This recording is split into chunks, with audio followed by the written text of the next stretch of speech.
you remember how I said he was Archangel level? Yeah. He may be a few tiers higher. What? What's up, guys? All Punch here, and here we are to do a breakdown and review of chapter 118 of Four Knights of the Abrabalaba, which is known as the Battle Trigger. And this chapter, I mean, it triggered something, all right. They got me excited. In a couple different ways. So I don't even want to waste any more time. Let's hop right into it. Editing me. Ready? 3, 2, 1, go. Greetings, ladies and gentlemen. What's up? Fun fact, I have it on me, and I keep it on me at all times. And also, I have to admit, I am very, very excited for next chapter. Like, I feel like I say it at the end of every single, or even at the start of every single review. I'm excited for next chapter based on what this chapter does. And considering this is a weekly manga, I assume that's the point.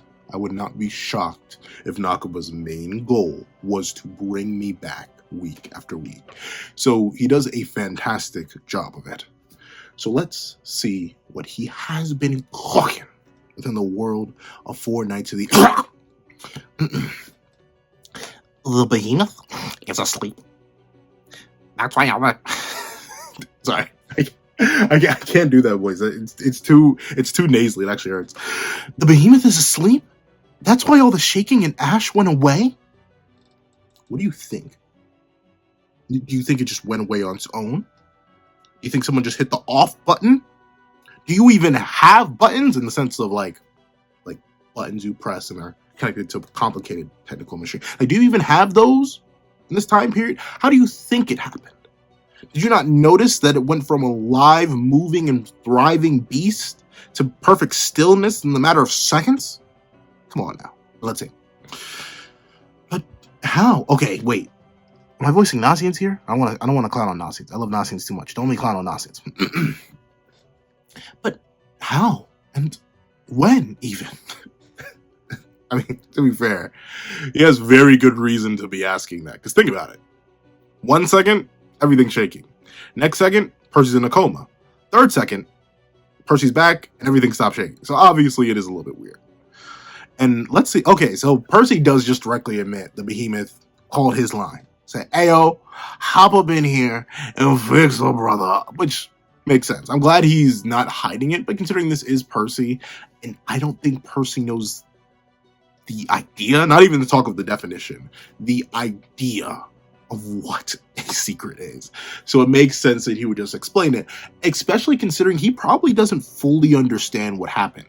Like, imagine, heck, if that happened to me, I probably wouldn't fully understand what happened. Say I was dealing with something. Say, like, an earthquake was happening. And suddenly, I blank out, drop to the ground, eyes blank.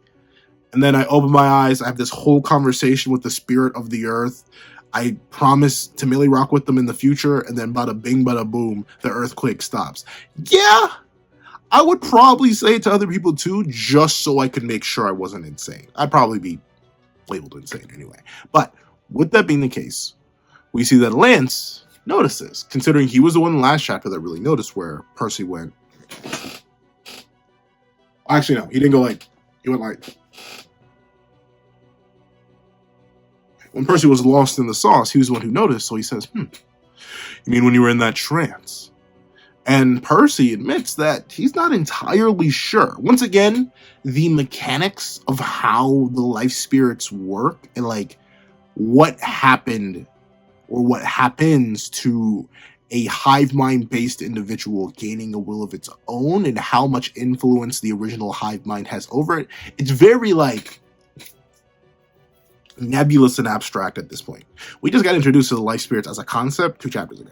So the hierarchy, the abilities, the society,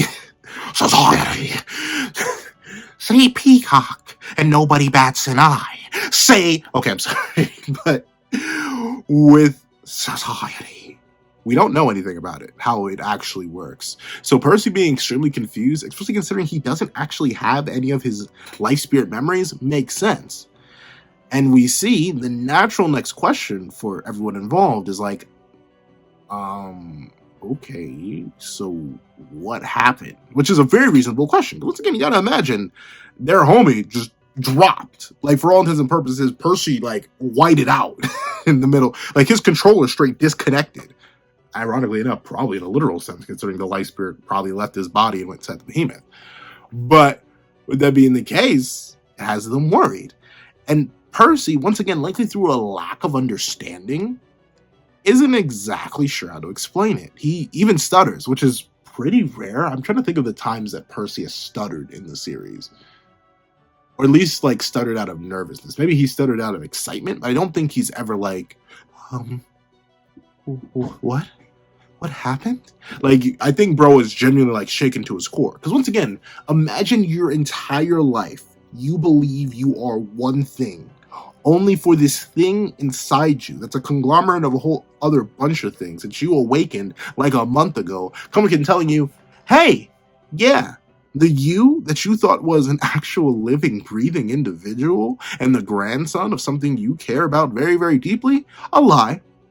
You hijacked the body of a human child. You, in terms of Percy, aren't actually Percy. You're a life spirit playing human. That would shake me to my core too. Like, I can't imagine that. Even if I could potentially live the rest of my life exactly the same as before I knew that information, I wouldn't be able to. that would send me into an existential crisis. And considering how, like, naive Percy is in the ways of the world, he may not have full-on existential crisis levels of self-identity concern, but it's gonna bother any 16-year-old if they were told that, even one that was sheltered for a majority of their life. And we see, Percy, even despite his nervousness and slight shell shock, is like, I just talked a little with the life spirits inside the behemoth. Which, like, so does every being have multiple life spirits, or is it just the one? I don't know. Because if we're presuming that all of Percy's stuff up to this point has been life spirits, the manifestation of hope brought to bear, I guess you could realistically argue that they all have multiple lives. Because whenever Percy does the healing thing, does the hope thing, he never expends just one mini Percy, one miniature life spirit. He expends a bunch of them. So presumably they have multiple life spirits able to heal. But I wonder how deep it goes. Like, if their light spirits were to ever be removed, would their body still exist, but there would simply be an empty husk? Is the life spirit of a person akin to a heart in Kingdom Hearts, where it gives you the value and, like, credence to existence, where if you don't have a life spirit in you, or you aren't brought to life by a life spirit, then you just cease? Like, you just do you just vaporize? Do you not exist anymore? I don't know. It's very weird. But we see that Kion, or Resident Spirit Master, brings up a very interesting fact. Huh? You talk? Hold on.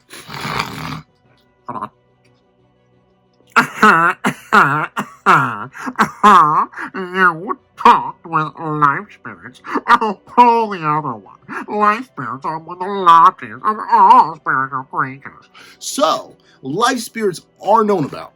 They are a thing that has been studied and exist. And with Kion, a 16-year-old, admittedly trained and pseudo-raised by Vivian, still a 16-year-old, the fact that he knows what life spirits are gives credence to the idea that other creatures or hypothetical older adults would know what life spirits are. Such as Ironside, such as Merlin, such as insert character here that happens to be older than, like, 16 or the same age. So life spirits are a common concept.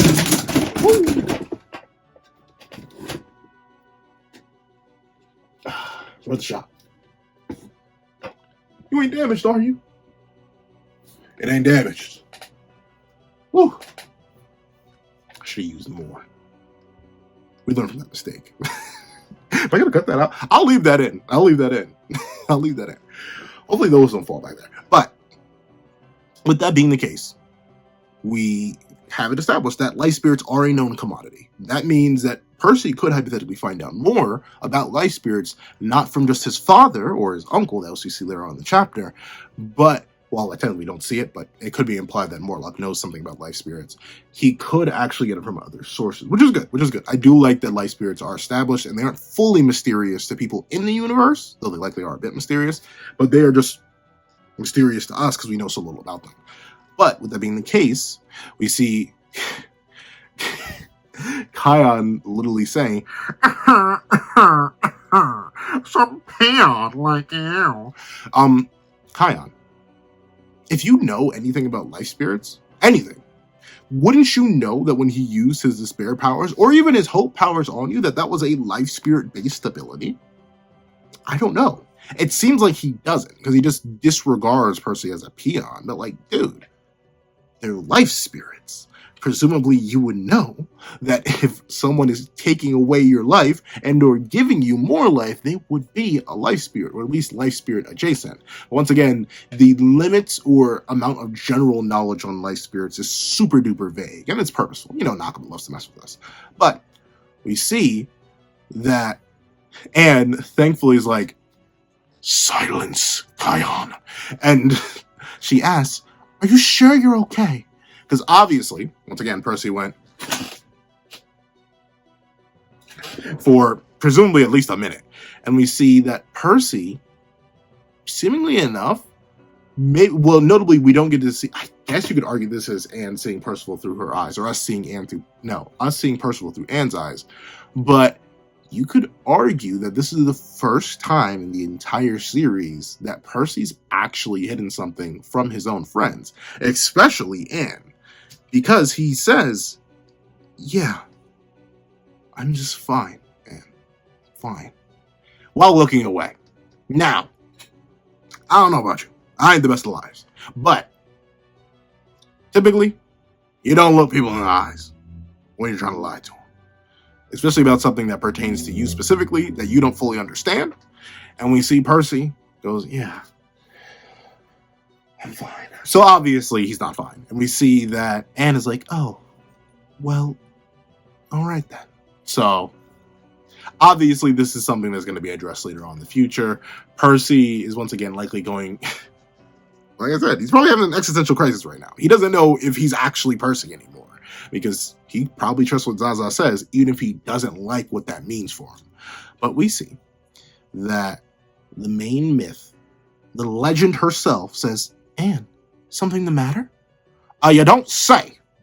Homie just went, and you're wondering if something's the matter? But we do get to see that Isolde immediately notices, oh, everybody look at that thing. Shout outs to her for having eagle vision, I guess. I don't know. No one else noticed this, but she did. Bada bing, bada boom. Next to Sir Thickums, the Bubblicious, Omega Thick, Giga Thick, Tricka Thick, Albion.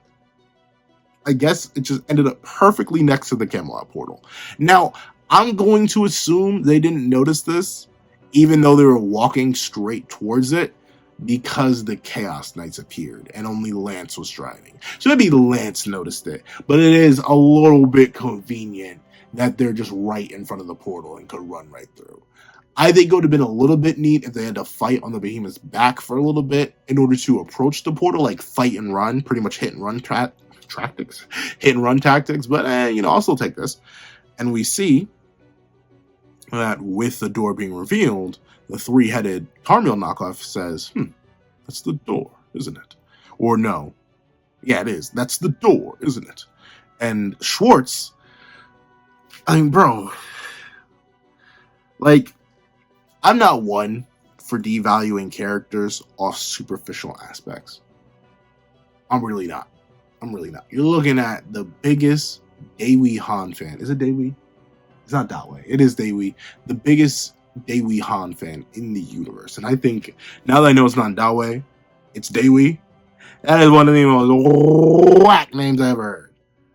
But, with that being the case, he's still metal. He's still heat. He's probably my favorite deuteragonist of all time. But I'd have to think on that more.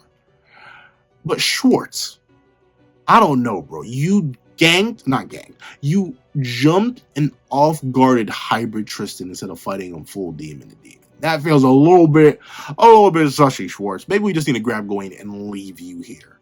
But we see that Tristan, I don't know, is it weird to call this move out of character? I mean, I'm going to call it out of character. In a weirdly out of character mood, just because the shaking and the ash stop, he suddenly just forgets that the Chaos Knights have Gawain? Like, why? You're the one who recruited her, buddy. That was your job to go and fetch her. Imagine if Lance, just randomly saw something and said, I'm gone, and left the Percy platoon. We're a little bit crazy, wouldn't it? But that's literally exactly what happens here. Tristan just completely blanks on Gawain. I know, stress, adrenaline, all that stuff. But Gawain is literally one of the core members.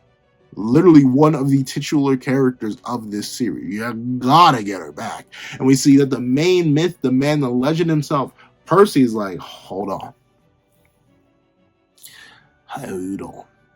We need to get Gawain back before that. I'm sorry, I don't know why, but that voice of Percy. But with that being the case, as the Donners goes to run and says, right, yeah, and declares she'll help Percy with it too. Now, Anne, how do you plan to help? This is no offense to Anne. It's offense to her power level. Like Anne. And not even the power level in the combat class sense or whatever. No, just the general level of strength here. Presumably after hearing that one of the knights was legitimately Archangel level, 5th Archangel tier status, no grace. Yeah.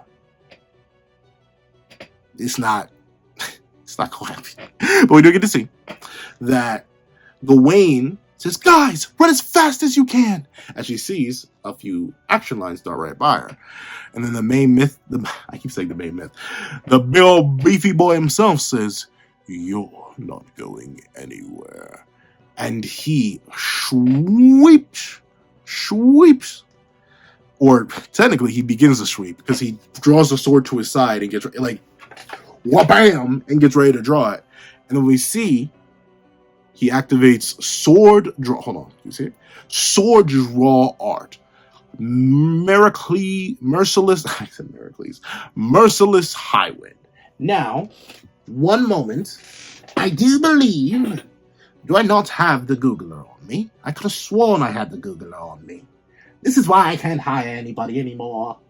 And by hire other people, I mean myself. I do this alone. Sorry, I'm trying to do a Frieza voice while actually looking for the Googler, because I want to see, out of Nanashi's very few appearances, I do. Ooh-wee. Yeah, be careful. You stay right there, buddy. Can't lose you. But hold on 1 second. There's the Googler. I was about to get up and look for it. I believe Nanashi had a technique similar to this. Let me double check. If Nanashi did. Notably, I wouldn't be shocked if this is just Nanashi's disciple or something like that. It's not actually Nanashi.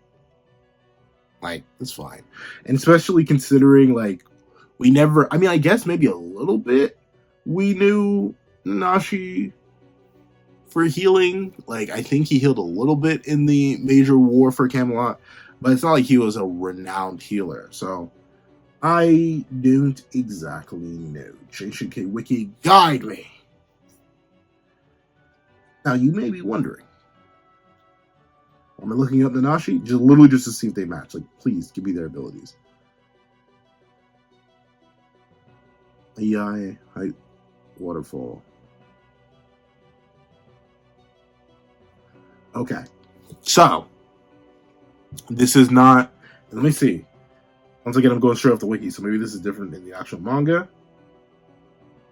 Yeah, it's literally the Heartless Waterfall. So that is something pretty different. And there's not even a sword draw art at the start of any of those techniques. All 2 of them that Nanashi used. So presumably this is a Mortlock classic. And considering bro looks like this, it's not going to be too classic. But we see that as he swings, a certain someone... Let me take a little sip real quick. I'll talk about.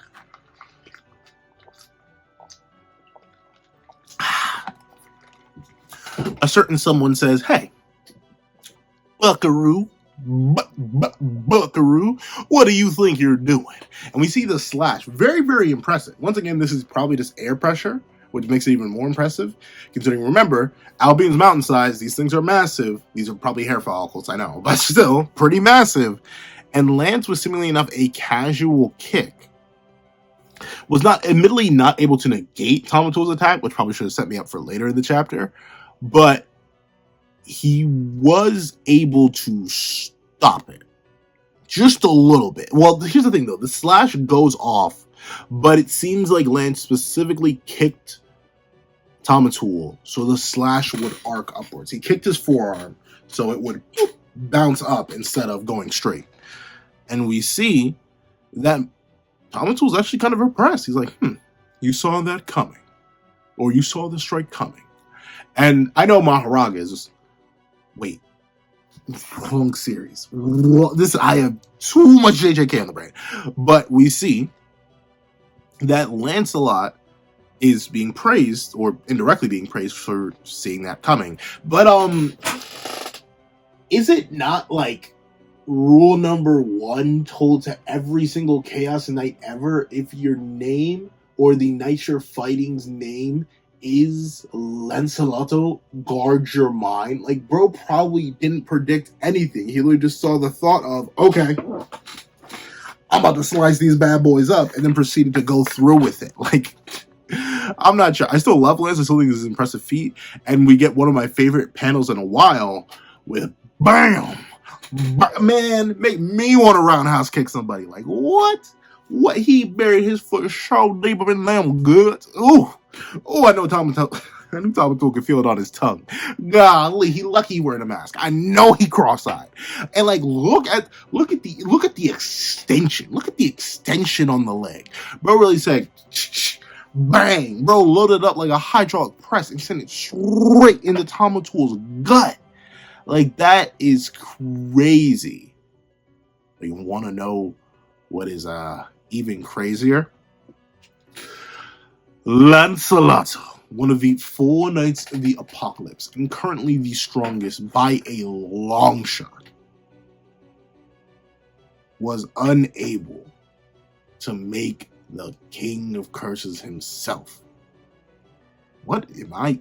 Where am I? I am so lost and so much lost. Why am I saying JJK preferences? It's okay. I'll admit it's because I was literally bulk recording a bunch before I started recording this, so I had JJK in the brain.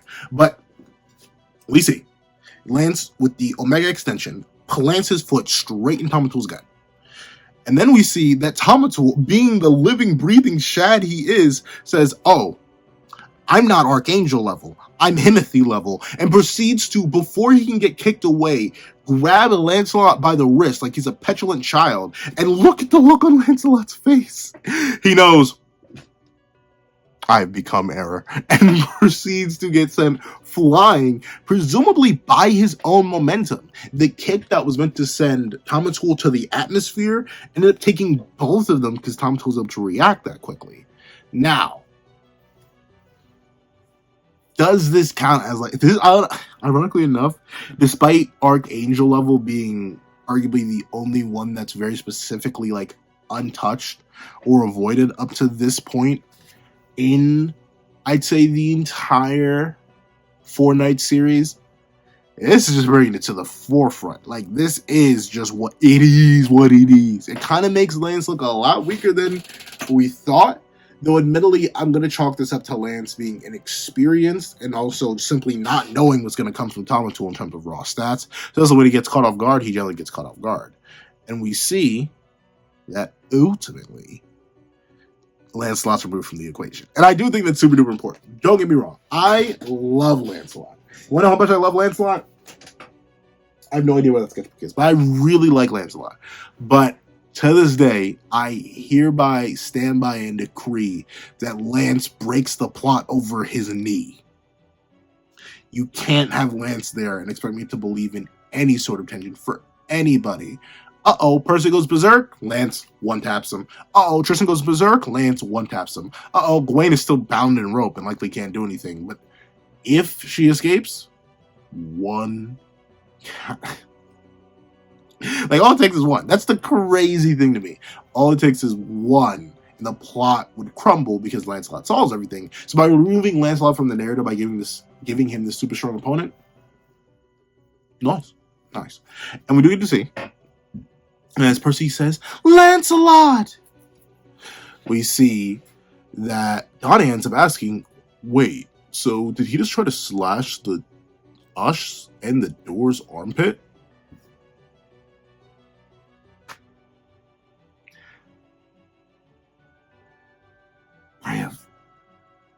I have no words.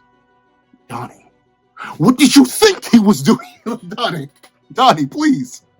Donnie, wake up, Donnie. Wake up. Donnie, please. Like, what do you think? I said armpit. He says slash the door apart. But yes, Donnie, what do you think he was trying to do? But we see that Mortlock ends up giving Lancelot his props, as everyone should. He predicted the slash and deflected it. Just enough. Truly the work of a genius. Or someone who can literally read minds.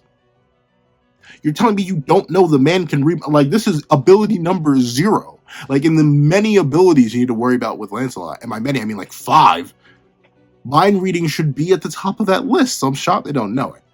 But we do get to see the after effects of Tamatua's spell finally take place, seemingly probably at most a couple seconds later, right? Because Tamatua slashes back here, everything gets sliced. Lance blocks the first kick, they have a little banter. Lance kicks the guy, Lance goes away. So it probably is just a couple second interaction, but still very, very impressive. The slash was delayed so long and cleanly cut what I assume to be his hair follicles for the behemoth. Like, I highly doubt they're corrosive or anything. I think it is literally just, I think about it. What happens if he sliced the door? Like, if he actually hit the door, like, would it actually just disappear? Like, would it be anchored anywhere else on the behemoth, or would it actually just be destroyed? Because then maybe the behemoth would side with with Camelot's crew. I don't know. Seems a little bit weird, but we do get to see. That kind of confirms that the door is fine. And Mortlock says, we cannot allow you to take one more step. The prophecy shall meet its end today. Mortlock, if you wanted the prophecy to end so bad, you should have just off Gawain. You literally had her in your possession for an entire week. I get it that maybe communication would be hard, but considering that then again, I guess Mortlock wasn't there. But considering the last time we saw Arthur's reaction to Gawain, it was less than lovey-dovey uncle type, I think he'd be perfectly fine with you securing the prophecy, or securing the prophecy can't happen by executing Gawain. But, whatever, I guess not. Mortlock, you genius. But we see that all the knights post up, and both Anne and Percy recognize him. They say he's the guy that they fought in Sistana in the second half. And we see that Percy, Ironside says, I'd like to have preferred if my brother-in-law gave you the punishment you truly deserve. But I suppose I will accept this lead. So, the big thing is, Mortlock knows. Mortlock definitely knows. Give you the punishment you so richly deserve. So he knows that Percy is not Percy. Percy is Lightspirit Percy, which is not Percy. Yeah, it sounds exactly as weird as it is. So Percy, heart taken out. Wait, I'm conflating this with Fire Emblem Three Houses. But Percy, likely born still. Ironside prays to the Light Spirits. Light Spirits bring him back, bring him in all that good juicy stuff, all the good health. But ultimately it leaves him with this dark, twisted fate to become the ultimate evil. I say ultimate evil. Why do I call him the ultimate evil? This is why I cannot. But ultimately, evil Ironside and Mortlock essentially believe that Percy is their ultimate op, the Omega op, the almighty op, the op to end all ops, around ops, for ops, by ops. And we see that while Mortlock wanted to give it up to his brother-in-law, he's going to do it himself. He's going to slide on that family gauntlet and get to work himself. And we see that Mortlock just straight up with Percival and says, Percival, of the 4 Knights of the Apocalypse, I hereby challenge you to a one-on-one duel. And, no. My answer's no. We jump you now. Especially if you're the leader, I don't know what you can do. I have no... Like, I'd say any verse with distinct techniques is super duper dangerous to just wildly run around and do things in. Like, the main ones that come to mind are, like, obviously 7 Deadly Sins / 4 Knights, JJK, and, like, God of High School. If you don't know your opponent's power, you do not want to recklessly engage. You always want to jump. But Mortlock seems to take advantage of Percy's naivete and tries to get him in the box. And we see that Rosebank actually comes in the clutch. She says, Percival, don't give him a reply. If you do, you're done for. And, of course, that naturally has everyone being like, myself included, huh? Why help us? And naturally, Mortlock is like, well, sorry, Rosebank, it'd be like that when it'd be like that sometimes, but that is treason, so I'm gonna have to take you out. But no, of course, he doesn't actually say that. And we see, he just asks, Rosebank, what is the meaning of this?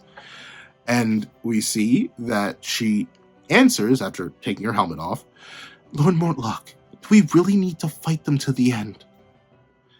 Percival was kind enough of a man to save my life, even after he learned who I was. If we talk this out, we're bound to reach some kind of agreement, aren't we? What agreement can you reach? You are literally diametrically opposed to each other. One of you wishes to destroy Camelot and King Arthur. The other wishes to preserve Camelot and King Arthur. Your agreements, your ideologies are incongruent. You can never cross paths. You shall always be intersecting, never parallel. Rosebank, what kind of agreement do you think will happen? But considering Rosebank seems super duper young, I would not be shocked if she's being extremely childish right here. And we see that Mortlock is like, you must remember, Rosebank, we all swore to protect what we hold dear and defeat the group of knights fated to destroy Camelot. And we see that the Percy, regardless of all that, says, all right, I accept your challenge. So we are getting the battle between uncle and nephew, or some kind of uncle and some kind of nephew. So overall, yeah, Omega W chapter. Very, very, I mean, this chapter, I'll admit, not a lot happens in this chapter. Like, this chapter is probably one of the shortest we've ever had. Like, this chapter, spreads included as 2 pages. 1, 2, 3, 4, 5, 6, 7, 8, 9, 10, 11, 12, 13, 14, 15. It's a 15-page chapter, which that, along with some missing artistic detail, like the main one that caught my eye when I was doing the live reaction over on Patreon, where you can become a patron for as low as $1 a month and get things like exclusive videos, such as live reactions to the chapters. One of the things that I noticed there, and that sticks with me the most, is the general lack of detail in Rosebank's helmet here and her gloves. There should be more detailing. One of Nakaba's best things that he can draw consistently is armor detailing. When he's not doing that, you know he's tired. And obviously this is a 15-page chapter, so not much happens, but what does happen is substantial. We set up Percy's self-doubt arc, with him wondering whether or not his friends will still love him now that he knows he's not really human. And in fact, he's a life spirit that took over the body of a human. We see Anne being the one person to actually reach out and fully understand that Percy is hurting, Percy's in pain, and he really needs someone to talk to and trust. We get the establishment of the door to Camelot. It's right there. Whether or not they'll go through it, I don't think so. I don't think they're going to be allowed to get there this early. One, remember, Meliodas is currently looking for Dabuzu to actually get them some weapons. So right now, Lance doesn't even have a Sacred Treasure or any sort of weapon he can wield. That's massive. And the rest of the knights are pretty weak. Like, they would not be able to do anything against the calamity that is Arthur in his own realm. Like, they would be absolutely quashed. So I think this will end up being a red herring. We will not actually get to Camelot here. Next, the major thing that I like that Tamatool is getting so much hype. Like, if he ends up not being the Nashi and he's actually his own unique new character, he's going to be one of my favorite new characters introduced already. He's just so unbelievably cold. Speaking of unbelievably cold, we get Lancelot being unbelievably cold in this chapter and burying his foot in the Tamatool's gut after redirecting his attack. Pure liquid heat. And on top of that, we get the main man Tamatool saying, "You're breaking the plot. Let's remove you from it." And removing Lancelot of all characters from the plot? Beautiful, bro. I love it. And now I'm super duper excited to see what happens next. Obviously, Percy has accepted the duel. Based on what Rosebank says, I'm assuming this has something to do with his magic. I'm intrigued to see how the two match up. And obviously, there's still a bunch of other fighters shown around that are probably going to fight the rest of the Chaos crew. So overall, a super duper W chapter, and I'm very, very excited for the next one. However, that's what I think. Please, what you guys think in the comment section down below. Thank you guys so much for watching. Please like, share, comment, and subscribe. And make sure the notification bell so you know speak way too fast. Make sure you hit that little notification bell so you do not miss out on any videos that come to the channel. Also, I do have a Patreon down below where you can support for as low as $1 a month. You things like exclusive videos, early content, and more. And also now become a member of the channel for as low as $3 a month to get the same perks and more. Some of those perks include the live reaction to this very chapter. Now, thank you guys so much for watching once again, and I hope you guys have a wonderful day. This is Dagger the Pencil, writing off.